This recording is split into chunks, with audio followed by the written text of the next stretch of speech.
This ancient tale from Hindu Balinese tradition explains why lunar eclipses occur.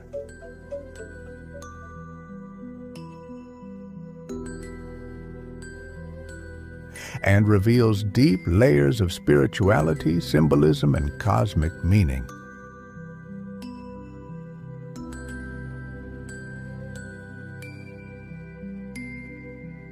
We will also see how cultures across the world, from China to the Incas, from Europe to Asia, created powerful myths about the moon's temporary disappearance. In Hindu, Balinese, and Javanese mythology, the moon-beautiful goddess Dewi Ratih represents the moon. She shines in purity, radiance, and eternal calm.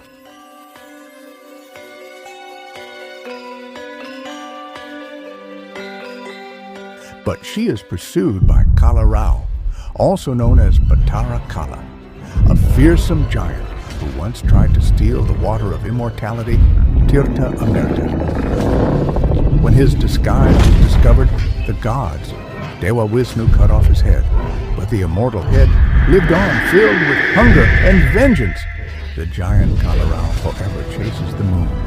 Whenever he manages to swallow Ratih, the world witnesses a lunar eclipse.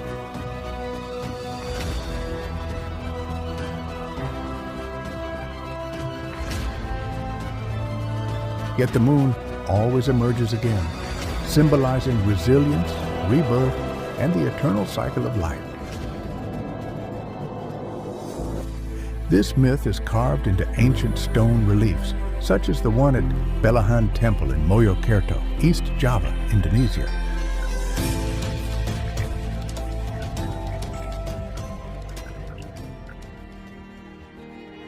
The relief shows Batara Kala devouring the moon.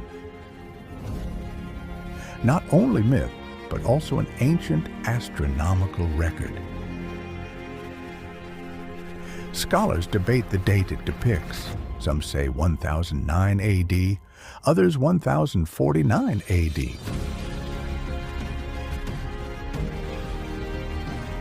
The latter links it to the death of King Erlanga and the division of Mataram into Kadiri and Panjalu. The relief may symbolize both cosmic darkness and political darkness in history.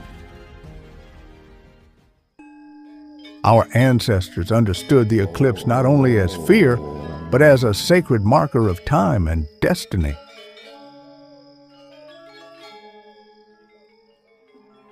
This painting captures that cosmic struggle.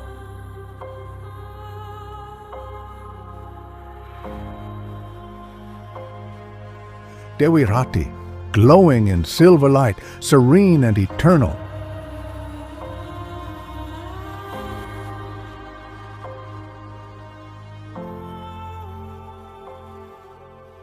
The giant Kala Rau rises dark and monstrous, his eyes burning with hunger and vengeance.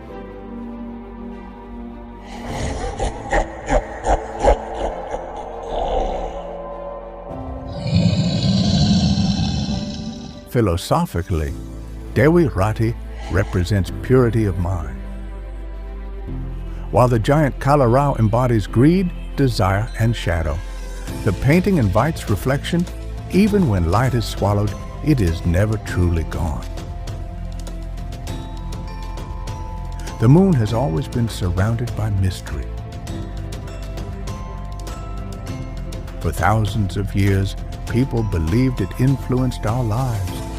And when a supermoon or an eclipse appeared, the myths became even stronger. Many cultures once thought that a full moon could drive a person mad or even cause disasters. The words lunacy and lunatic come from the Roman goddess of the moon, Luna.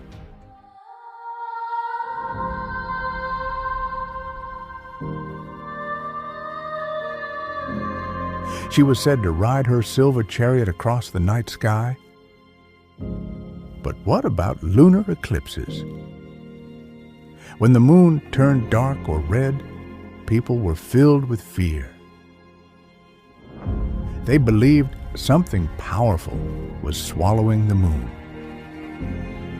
In Greek mythology, the moon was Selene. During an eclipse, some believed she was attacked by dark spirits.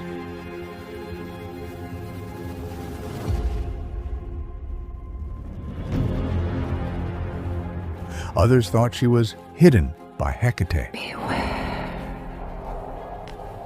the goddess of witchcraft. Beware. For many, a lunar eclipse was a warning, a sign of plague, disaster, or the death of a king.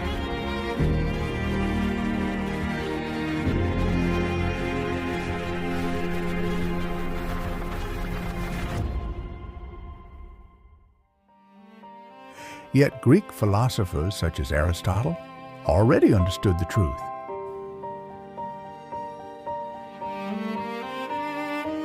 They explained that a lunar eclipse happens when the Earth's shadow falls on the moon.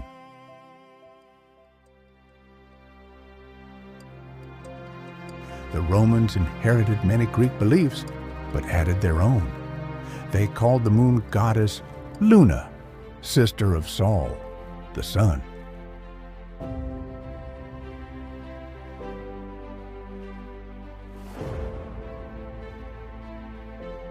When the moon darkened, people thought Luna was in danger. To save her, the Romans made noise, drums, trumpets, and shouts to the sky. For Greeks and Romans, eclipses were omens. They meant war, disaster, or the fall of a ruler. But they were also moments of wonder, proof that the heavens were alive with divine power. Even while myths spread, science grew.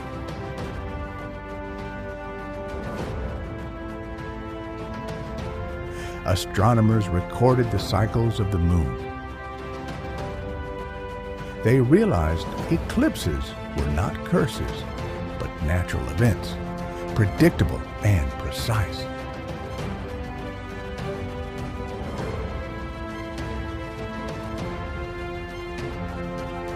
Across the world, people made loud noises to bring back the light.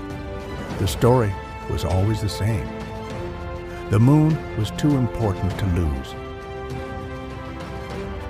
It guided the tides, lit the night, and was tied to gods and goddesses.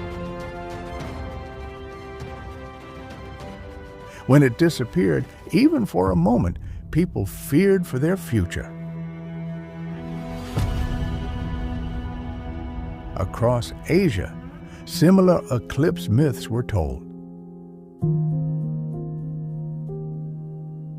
In Thailand, the shadow demon Rahu was believed to swallow the moon. His hunger explained the sudden darkness. In Myanmar, villagers banged pots and drums to scare away the spirit devouring the moon. A ritual echoing those in Java and Bali. But what actually happens during a lunar eclipse? Science showed another truth. Eclipses happen when sun, earth, and moon align.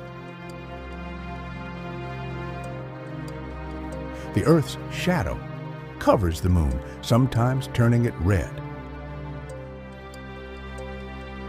A lunar eclipse occurs when Earth moves between the sun and the moon, casting its shadow on the lunar surface. The moon glows red because Earth's atmosphere bends sunlight, filtering only red wavelengths.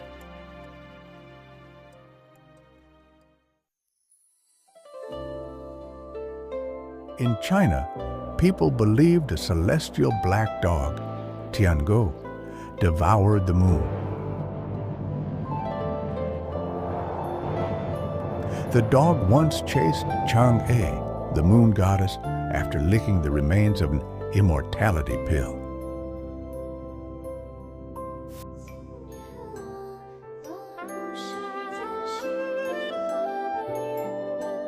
Whenever Tiangong swallowed the moon, people made noise to scare him away.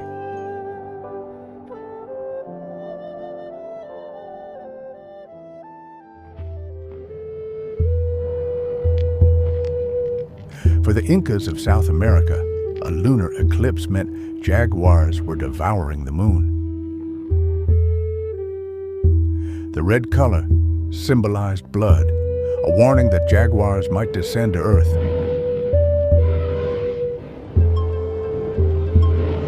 To protect themselves, they shouted, shook spears, and made dogs howl.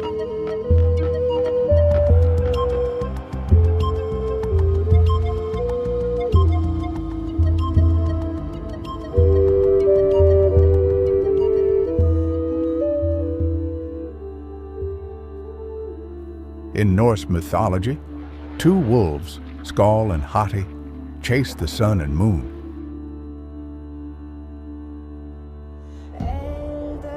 During Ragnarok, they would finally devour them, plunging the world into darkness and endless winter. An eclipse reminded the Norse of cosmic doom and the fragile balance of the universe.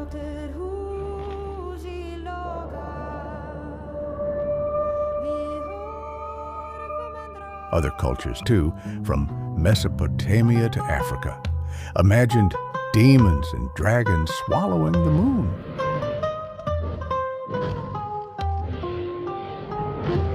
Everywhere, humans responded with noise, ritual, and prayer, seeking to bring back the light.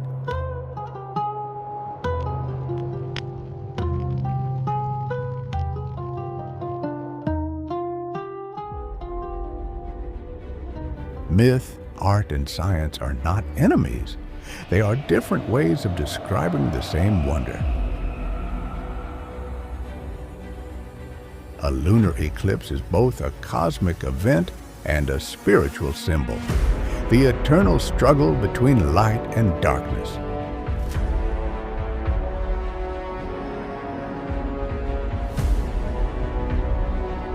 In my painting, Dewi Ratih always shines again, just as the moon always returns. After darkness comes light. The moon still shines even when clouds cover it.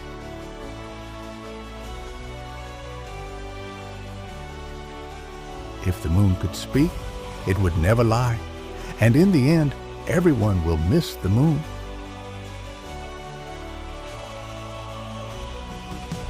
Because the moon is not just a myth or legend, it is a reflection of the sun, of God's light.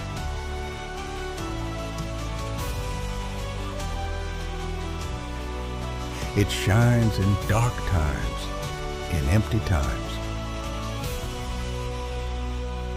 reminding us that hope is the only true power in prayer.